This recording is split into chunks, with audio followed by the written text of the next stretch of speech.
Well, since you guys are going to get to know a lot about me here shortly, I want to get to know a little bit about you. We're going to go around the room, and you're going to give me your name and then a highlight of this past year. Something cool that happened. If you don't have any, think a little bit harder because there should be one thing you have. What's that? So, all right, you're excited about high school? Good.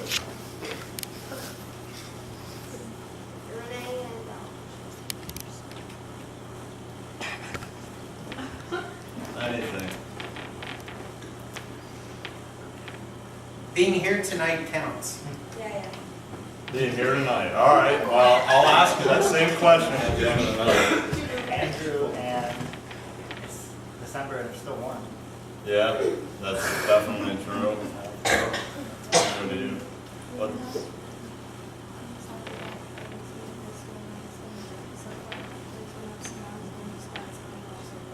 Good, good. You can keep going. I won't point at everybody. Just keep going around. Yeah. Taylor and my dog. And your dog? What kind of dog? Awesome. Johnny and I won a race with one of my friends. Awesome. Amaya and nothing.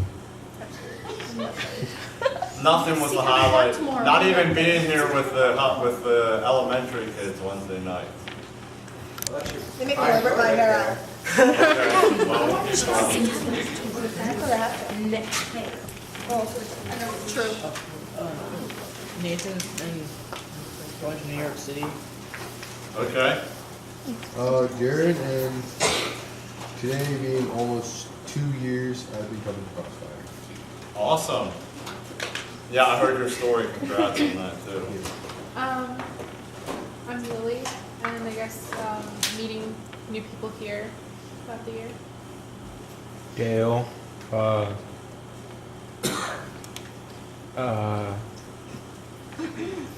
Getting them LeBrons that are on your feet. Yeah, that's a highlight. All right. I'm Shaylee, and I got to know my friends a lot better. Okay. Lily and Okay. We'll just keep going. Gabby and going to Florida for a week. Going to Florida for a week? Awesome. Amy and graduating from high school and getting a job at Ears. Awesome. Congrats. Lamar and I actually just bought a truck in July. Awesome. What kind of truck? Ford. It's got to be a Ford truck. No, I feel bad for you. We'll get it. What do you mean? Ford's fast. No, I'm joking. I have a Ford, so I have nothing to say. And then Ray's next. Sorry, Ray. I'm just joking. Ray, and my highlight of this last year is playing Thunderball when a kid happens to become the best. Yeah. Who's the kid? I don't even think I'd be able to take you guys. One time. All right, you're next. Let's keep it going. Being here. Being here? Okay, good. Okay. What beach? Rehoboth? All right.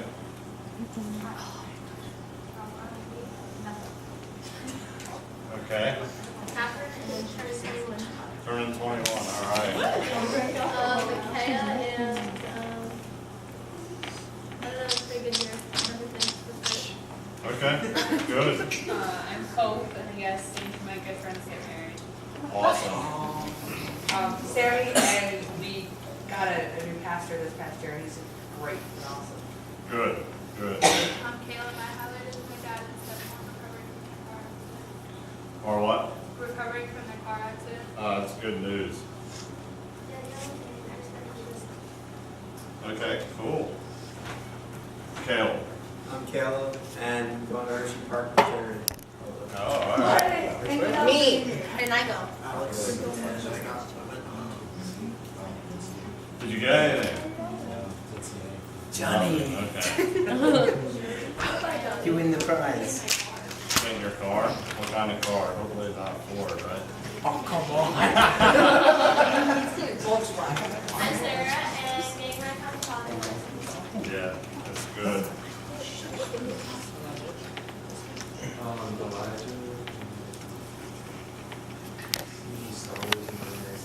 I was just there last night. I think, my name's Margaret. I think the bestest highlight is when, now I know this sounds sad, but my grandmother died on Christmas Day, but it's great because she's now not suffering anymore, and she also believed in God, so now she's with God. That's good, hold on to that. That's what you're gonna need. We'll relate to that later on. Ding ding. I got a soda. Whoa, hang in there. Alright, let's keep it going. Spending time with my dad and getting tattoos. Okay, cool. Wait, other than your arm, do you have another tattoo? Yeah, I have a couple of my arm, one of my leg. Okay, awesome. I am, and I'm having a new house. Awesome. Dakota, I'm Dakota, and my brother just turned 18 today. that was a highlight, spending it with Yes, time now he with has it. to move out, so. Oh, I see. I get his room. I see. And it's Italian, and that's Going to New York, okay. I was there once, I'm not gonna go back again, but.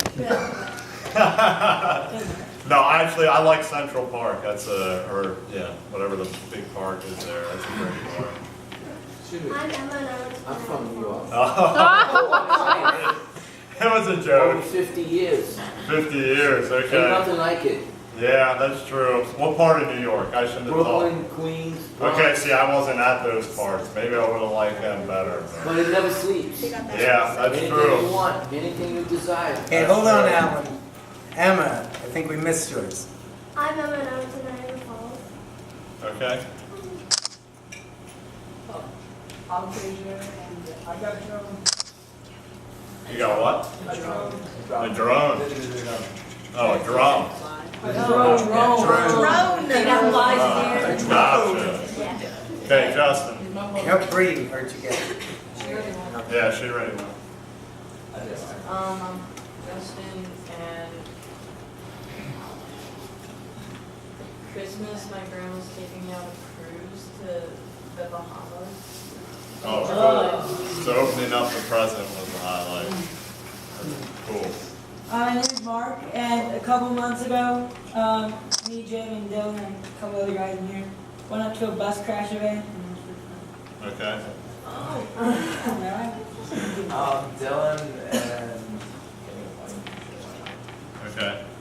Key, and well, first off, you ever get that feeling where you want a little drama in your life? No. Me, no. All the No, time. I try to stay Yeah, away so from it. hey, it was cool to have a little drama, a little exhilarating stuff, and now I got drama. It's pretty good. Okay. Okay, here we go, moving on. One more. Oh, cool. Well, my highlight is I got a deer with my longbow. That was one of my highlights. All right. Now, this is where you're going to want to pay attention because I believe that you're not here out of coincidence. I'm not here out of coincidence. I'm here for a reason. Jesus brought me here and Jesus saved my life. I'll get into that a little bit more, but you're not here because of the cute girl sitting across the room or the cute boy. You may think you are, but you're not. Jesus brought you here, and he's coming, and he's going after your heart just like he did for me. I'll give you a short background. Pay attention, Dakota. Okay. A short background of my life, and I'll make it real quick. Is that I grew up in a church, and I grew up, my parents were loving parents, so I grew up with that faith in my family.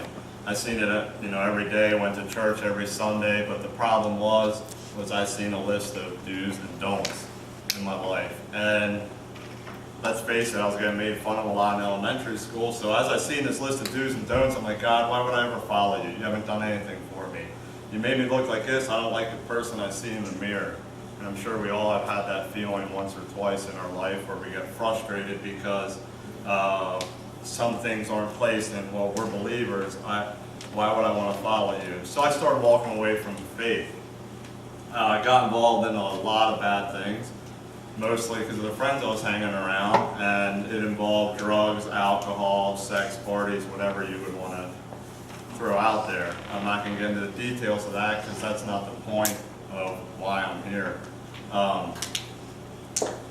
The point is as I started going downhill, I was getting to a rock bottom, and I started crying out. I said, Jesus, if you're real, why don't you do something with my life? So throughout this whole time, my parents knew that I wasn't going to church anymore. They knew somewhat of the things. I don't know what all the details they knew. But the one night I was having anxiety attacks, and I just felt like I felt like I was near death, and my mom was there to comfort me, and she knew something was up. So I just broke out and told her everything. Kind of like, who here has heard the story of the prodigal son in the Bible? Where he goes away for a while. Not too many people know the story. Okay, a couple of you. Well, anyways, the one son goes off and does whatever he wants and comes back, and he's accepted with wide open arms. That's what my mother did to me. I dropped down and I started crying out, telling her everything I've done, and she accepted me with wide open arms. Said, that's okay, you're going to change your life around, you're going to move on from here. It wasn't negative to me whatsoever. That impacted my life greatly. I knew right there that, okay, I'm going to change because my life ain't going anywhere. I need to start living for a greater purpose. So Jesus sought after me and pulled my heart back in. Now, as you can see, my mother meant a lot to me. And through that experience, I did not know that a couple of years down the road, I was going to be sitting there as my mom got the call from the doctor. She was experiencing pains in her side. She had an ongoing cough. Here the doctor revealed some tumors, some growths, some cancers inside of her. I was there on my lunch break. I remember so in detail pressing the buttons on the microwave right when she got that call. It's like the sound of the call was different. I can't explain it to you, but I knew she went to go see the doctor. And I was probably heating up some barbecue and mac and cheese, because the barbecue and mac and cheese was the best. But anyways, as I was heating that up, she got the phone call. She took it as is, and for the next ongoing year, as she was going through chemo treatments, things were going awesome. Things were going great. She didn't have side effects. As people of faith in the Bible, we pray that there's healing. And the Bible says that that ask anything unto him, and you're a believer, it will be done unto you. You know, maybe not word for word. But whoever has done that, where they feel like they pray, and the prayers don't get answered. Raise of hands, if anybody, just quick raise of hands. Yeah, so it happens a lot. It was happening to me because as she was going throughout that year, she wasn't having side effects, but she was kept being told that it's getting worse, it's getting worse. I remember talking to Jim, and Jim said, well, I was actually really mad at him. I didn't tell him that. This is the first he's finding out. He told me the one night, you know, well, if she's not healed, David's son wasn't healed in the Bible. Afterwards, he dusted his hands off and went off. And I was like, Jim, in my mind, I'm like, you're a believer. How could you not believe that? She's going to be healed. I had no doubt in my mind. I refused to believe what he told me. Until the one night, I experienced something that I never did, and I didn't know the lasting effects it was going to have. So I wrote down, I'm not going to be looking up to you guys, but I wrote down detail, and it's going to go into extremely detail. I'm going to try to read through it without tearing up. But know that when I wrote this, I was thinking of each one of you guys, and that as I was writing this, I was starting to shake in that because of everything that transpired that night. So I'm going to try to read it clearly. So I'll take a sip of water quick.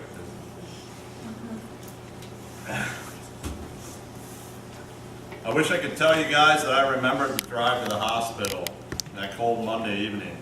I was told earlier that it was nearing the end. Most of me was in complete denial. I still believed I would go into the hospital and see Jesus heal my mother. She would hop off the bed, and we would go home proclaiming what an amazing miracle. The frantic phone call I received from my dad telling me I need to hurry and get to the Lancaster General as fast as I can didn't make me think that there wasn't going to be a healing that night. As I got into the hospital, went up the elevator, and as I rounded the corner of the room she was staying in that instant it felt like my veins froze over, that my guts and stomach were being ripped out of me. You experience complete emptiness when you see your mother or a person that you love as much as life itself lying there motionless, unable to move. You want to scream at the top of your lungs, but you're unable to because there is nothing inside of you to do so. I was experiencing shock. I looked and felt like a stone. I couldn't move, I couldn't take another step forward. I tried, but never experienced my strength being ripped from my body like that. It could have been the fact that I couldn't take seeing her like that, in that much pain, and the fact she was making unimaginable groans of agony that made her unable to speak. Every groan cut into me, feeling like my heart was being pierced and stabbed repetitively. Because you know those sounds you're hearing from her are death trying to take her earthly body from you. At that point, I collapsed on the floor as my dad was trying to hold me up with whatever little strength he had. I didn't have the strength to stand, but I did have the strength to yell, why, at the top of my lungs. As I finally worked up enough strength to stand up on my feet and to walk over to her laying there, I held her hand to comfort her as much as I could, when really I felt like I should be the one being comforted. It's funny how when you grab her hand and complete sobbing has taken over, you think you can tear the walls down, even though you really have no strength. Maybe it's the rage of questions or the lack of answers you feel like you deserve boiling inside of you. I barely could spit out the words "I love you" as the groans made it clear to me how much agony she was in. I somehow gathered up the strength to soak a sponge in water so she could bite down on it to moist her mouth, because she didn't have enough strength to suck water out of a straw, because the cancer had spread everywhere, affecting every organ is what I was told, but her heart.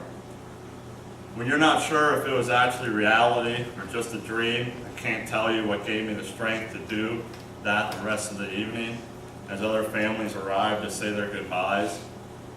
As furious as I was at God for not healing the woman that accepted me back like the prodigal son, me and my sister, who just arrived, had enough faith and strength to hold her hand and sing the lyrics to a song called 10,000 Reasons, which part of the lyrics go like this. And on that day when my strength is failing, the end draws near and my time has come. Still my soul will sing your praise unending, 10,000 years and then forevermore. Bless the Lord, oh my soul. It wasn't until that following evening in hospice when me and my family experienced the soul we loved so much actually descending from earth to her new home in heaven. It's hard to face the fact that that was my mother's soul leaving me. What will seem like forever every day that passes by here on earth, I imagined in my mind me actually reaching up and being able to pull her back, so she could enjoy her future grandchildren, or even just that upcoming Christmas I thought that I was going to have with her. But after weeping the past 24 hours non-stop, if I would have had the strength to do so, even if it would have been possible, or I wouldn't have had the strength to do so, even if it would have been possible. The sight of her soul descending into heaven and what she must have seen will always be my anchor of hope, that I would join her and would see her again one day. So yeah, that's what I experienced last year, December 9th. Now, I'll go into my notes. The last thing I said, that'll be my anchor of hope. Got a demonstration here for you. Mark, you want to be a volunteer? All right, Mark here. Put that anchor down. He sets his anchor down on, let's say, Isaiah 40:31. I will walk and I won't grow weary. I'll mount up on the wings of eagles. I forget exactly what, Caleb, do you know this, Zach? Isaiah 40:31. I should have marked that in my Bible. It might say, but those who wait on the Lord shall Oh, renew look their at strength. that. There we go. So anyways, he puts his anchor down. Something tragic like what happened to me, he puts his anchor down, okay? Now, let's say words come to him, the enemy tries attacking you. That anchor is not going to do any good because there's nothing connecting you to that anchor, is there? Right, so when the enemy comes and starts thrashing you around, I won't throw you around too much. You can't renew your strength. You're weak. You know, your mom's not in heaven, okay? You know, you'll never see her again, stuff like that. Or you're not good looking enough to accomplish anything. You see how the waves crash around? He's not connected to anything. Now, an anchor does not come effective until you have a chain. Lock him up. Since you're skinnier than me and I measured this out around my waist, wrap this around. Yeah. Because it's knotted up and I don't feel like taking time to knot it. There we go. Now, that anchor is nice and tight. So it's tight. That anchor's nice and tight. Now when the waves come, it's effective. Why? Because the chain to what we need in our hope, or whatever we put our anchor in, is Jesus. He's our chain. Because of what he went through, I don't care how many years, people will debate how many years ago it happened. It doesn't matter, but he died on the cross for us. And what's crazy is when we go through a hard time, what I'm putting my faith into is that Jesus died for us. He had to face persecution. Do you know that he could have changed that in the snap of his finger? He could have not died for us by snapping his finger because he was the Son of God. He had that power. A lot of times when things happen to us, we can't control it. He could. So just him facing that, I couldn't even imagine the implications of the agony he had to go through before he was destined. He lived to be destined to die for us, so that we who are dead could be destined to live. Okay, Mark, you can sit down. That was the one. I got some more notes here, and I got another story to tell you guys.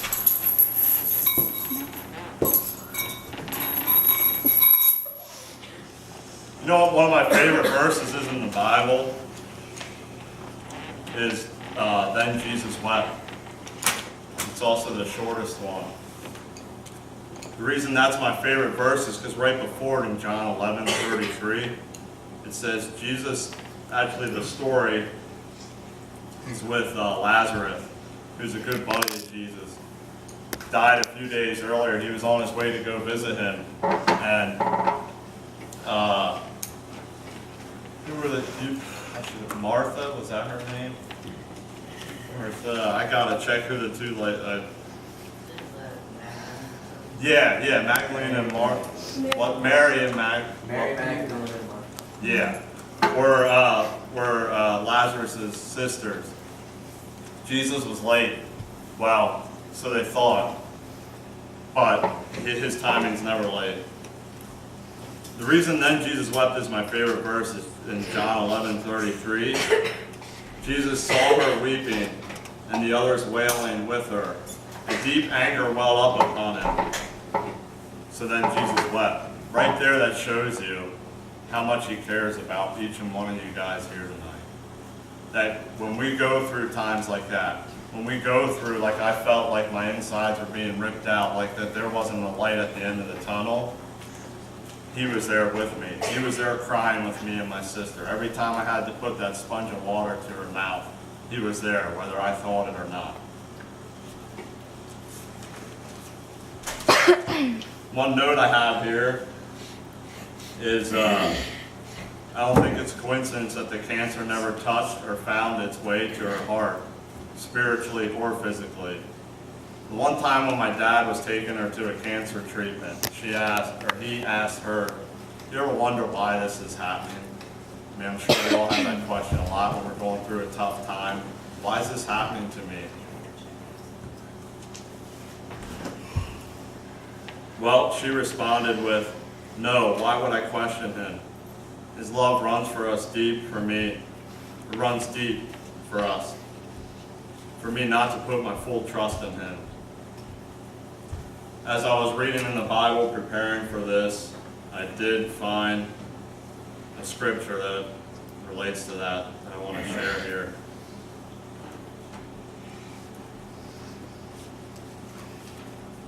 That shows you his love for you guys and us. And that's not a coincidence you're here tonight. In Ephesians 3:17 through 19, then Christ will make his home in your heart as you trust in him. Your roots will grow down into God's love and keep you strong.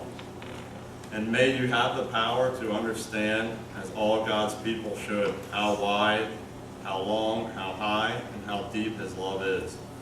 May you experience the love of Christ.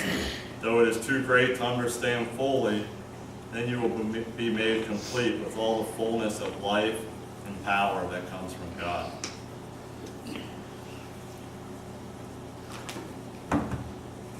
He protected her heart, and he protects his followers' heart. One story in the Bible that I find amazing, and maybe you guys may not know this, is in Hosea in the Old Testament. Hosea was told by God to go marry a prostitute, Gomer. So he did. They had a few kids. Now what happened was Gomer went back to her old life. He left her. She went fleeing from him and the kids. Could you imagine what he would have felt like? Saying, God, where are you? You told me to do this. I feel like I was doing the right thing. So God told Hosea to go after her, go looking for her.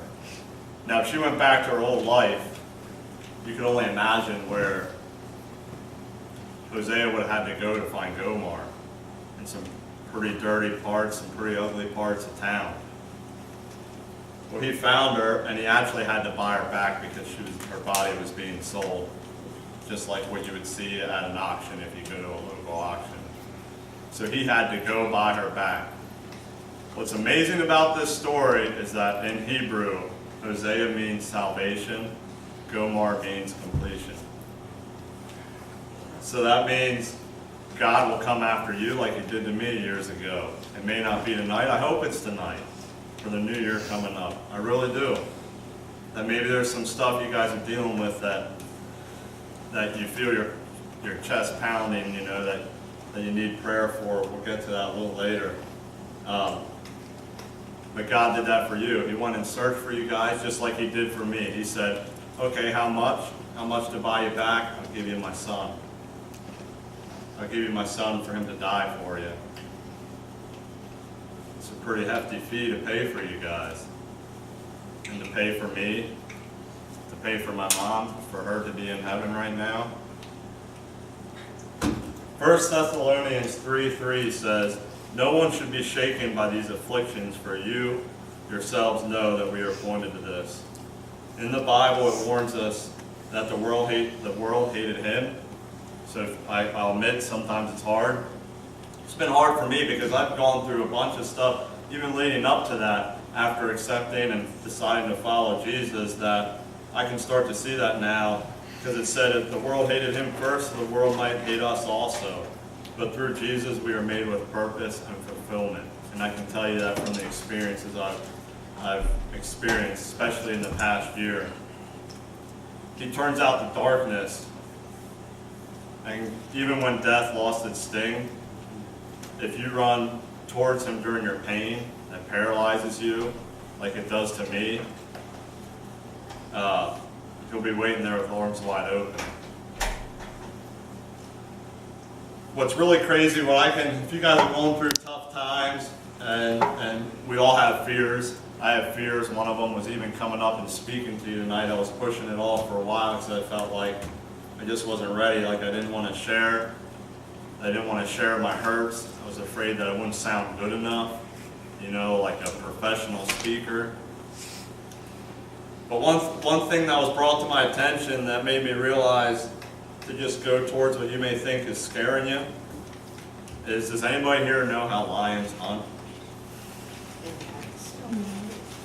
Well, in packs, yeah, but this is what's really cool. Is you see a lion and he looks intimidating, right? Like the male lion with the mane and everything. It's only Female lions that hunt. hunt. Well, no, this is, yeah, I'll get to that. This is what's crazy. The lion, there'll be a pack of gazelles, or whatever they're hunting. The lion will go in front of them. The lioness will wait because their mane, the male's mane will give their position away. So the lioness are waiting behind the gazelles. They're waiting, you know how cats do, they wait to pounce on their prey. They sit low so that no one sees them. Well, the lion will let out a ferocious roar that can be heard from over 2 miles away. Those gazelles, what they think is scaring them, that roar, they run the opposite direction right to the real danger. They run right to the lioness, the female lions. When really, if they'd override what they're feeling in their heart and go towards the roar, they'd be safe.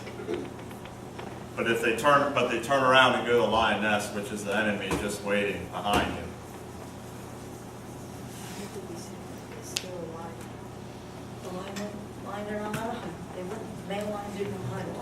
Okay, we're good, Mark. One thing that I've realized too is when we're going through hard times, it can be used to bless somebody. Like I'm hoping this past year has gone for me. I really hope it blesses you guys from hearing this story. I really do. Because back in the Bible, when kings were anointed, when priests were anointed actually weekly, they used olive oil. And I mean, you see it with cooking and stuff, but what you don't realize is that olive oil, where it comes from an olive that has to be compressed. It has to be crushed in order for it to produce an anointing, especially in the Bible times when that was a common practice.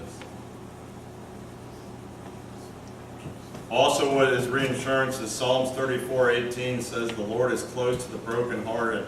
He rescues those whose spirits are crushed." To me, that's pretty reassuring. I know it can be tough. But there has to be a crushing before there's an anointing in some cases. So no, like it or not, in ways small or large, we are going to have to confront our fears, or abandon our destinies. One thing is I know is that something good comes from our persecution here. What we're going through has bigger implications than what we can believe. I feel like I'm going through it now. It's been a little over a year now. But don't think there's not times by myself where I just want to destroy something in anger because of what happened, what me and my family have to go through. And I know that, you big or small, it doesn't matter. You can compare what everybody's going through right now. In the past year, you may think that this upcoming year has no hope, but I can tell you you're one step closer to hope. I realize that smooth seas don't make a skilled sailor. So anyways, final notes here, I wrote down a couple, is my mom's purpose was fulfilled. She lived it out to the end of her time because I know you guys couldn't see it, but her faith as she was facing death was amazing. I didn't want to admit it, but it became a reality that one night in the hospital to me, and the next night in hospice when she actually passed away. I really hope tonight changes your new year and how there's more in store for you guys. I know there is, without a doubt. I didn't see it a year ago. Thought my life was going to be going downhill. Actually, I had a couple friends come up to me and say, "How did you not get back into the same stuff you were in after going through that?" And I said, "Jesus." It's my only answer. I refused to look away from him. I went towards what I thought was the scariest for me, and it has been. It's been the most difficult thing I probably have ever went through or ever would imagine to go through. You know, because we think we all deserve stuff on here, right? I thought she deserved to see her grandchildren. We all deserve to grow old, get married, have kids of our own, you know, and then hopefully die in our sleep, right? Yeah, well, we may not get the answers to some of the questions on why things happen, but one thing I know is I believe faith wouldn't be complete without a little bit of mystery too. Go towards the roar in your life. I encourage you guys, answer your heart that longs for facing your fears, because it will be rewarded, and you'll be rewarded by seeing the change that you can make in someone else's life that's going through the same thing or going through different things. It's better to have a messy victory, in my opinion, than to lose looking pretty, you know? One last thing I want to share with you, a verse that has meant a lot through me throughout this time. And then we're going to go into a time of prayer for you guys. Psalms 23:6. Surely your goodness and unfailing love will pursue me all the days of my life, and I will live in the house of the Lord forever. Right there, David wrote in Psalms, your goodness and unfailing love will pursue me all the days of my life. I hate to say it, but it's not going to stop pursuing you guys when you walk out of here. You can keep running from it. You can keep trying to hide like I did with the drugs. I didn't want to face alcohol. I didn't want to face that maybe I looked different, that my insecurities were pushing me away. And I thought running to temporary things would solve everything. But really what I realized is I'd wake up the next morning, desire to get high more, desire to get drunk more, and desire more women, and that didn't fulfill anything. That didn't get me anywhere, when really I realized what is getting me somewhere, slowly, facing death itself, not in myself, but seeing it firsthand, holding someone you love their hand while life passes through them. That's something a lot of people may want to run from, may not want to face. I can tell you I'm not doing it with my own power. I'm facing through my own experiences to run towards Jesus, because He's the chain in our lives. We got to put that anchor somewhere, and we got to have that chain tight. And I promise you, you'll be able to get through stuff. It's still taking me a little bit of time. I'm still new to this whole thing. But I read it again. Surely your goodness and unfailing love will pursue me all the days of my life. He was pursuing me. Lucky enough to answer the call.